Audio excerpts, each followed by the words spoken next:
വിളക്കിന്റെ 128ാമത് പ്രതിമാസ പരിപാടിയുടെ വിഷയമാണ് ആത്മീയതയുടെ അനന്തത. ഈ അനന്തത കേൾക്കുമ്പോൾ എന്നിൽ വരുന്ന ഒരു 4 വരികളാണ്. അനന്തമജ്ഞാതമവർണ്ണ എന്ന് തുടങ്ങുന്നത്. ഇത് കവി നാലപ്പാട് നാരായണമേനോന്റെ വിലാപകാവ്യത്തിലുള്ളതാണ്. അനന്തമജ്ഞാതമവർണ്ണനീയം ഈ ലോക തിരിയുന്ന മാർഗത്തിൽ അരിക്കൽ ഒരിടത്തിരുന്ന് നോക്കുന്ന മർത്യൻ കഥയെന്തറിയുവാൻ എന്ന് വെച്ചാൽ മർത്യന് കഥയൊന്നും അറിയുവാൻ കഴിയുകയില്ല.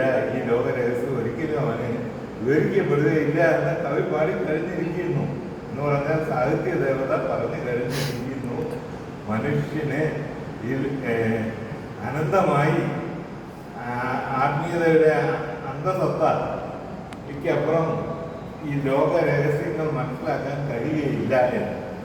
എന്നാൽ നിയമദേവത പറയുന്നത് എന്തെന്ന് പറഞ്ഞാൽ ഇവിടെ പലരും അവർക്കിപ്പോൾ ഭയമാണെന്നാണ് പറയുന്നത്.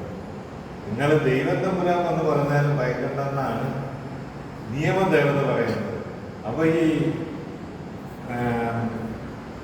2 ദേവതമാരുടെ ഭാഗം എനിക്ക് അത്ര ക്ലിയർ ആവുന്നില്ല. നമ്മുടെ മുഖ്യ പ്രഭാഷകൻ വിശദീകരിച്ച് തരുമെന്ന് വിചാരിക്കുന്നു. പിന്നെ ആത്മീയ നിയമദേവത പറയുന്ന നിയമദേവതയുടെ നിയമത്തിൽ ഒരു ചൊല്ലുണ്ട്. Justice shall be done even if the heavens fall down. ഈ സ്വർഗരാജ്യം ഇടിഞ്ഞു വന്നാലും നമ്മള് നീതി നിർവഹിക്കണമെന്ന്. അപ്പൊ മനുഷ്യൻ ആത്മീയത വിട്ട് നീതിമാനാകണം. എന്റെ അനുഭവത്തില് ഇന്ത്യ കണ്ട ഏറ്റവും നീതിമാനായ പുരുഷനാണ് നമ്മുടെ മുൻ പ്രസിഡന്റ് ഡോക്ടർ അബ്ദുൽ കലാം. അബ്ദുൽ കലാമിന് ആ പവർ പകർന്നു കൊടുത്തതോ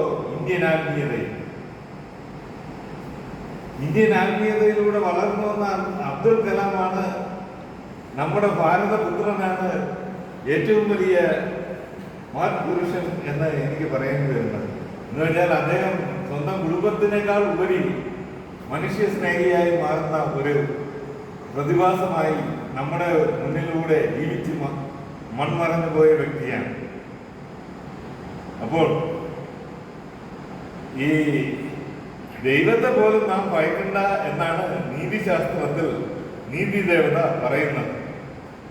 ദൈവം ഒരു തെറ്റ് കാണിച്ചാൽ പോലും നമ്മൾ ആ തെറ്റിനെ ഭയക്കാതെ ശരി കൊണ്ടുവരണം. അപ്പോഴേ ഈ ആത്മീയതയും ഇതുമെല്ലാം എവിടെ എത്തുന്നു എന്ന് എനിക്ക് മനസ്സിലാകുന്നില്ല. അത് മുഖ്യ പ്രഭാഷകൻ വിശദീകരിച്ച് ഒന്ന് നൽകുമെന്ന് പറഞ്ഞുകൊണ്ട് ഞാൻ എൻ്റെ വാക്കുകൾ നിർത്തുന്നു.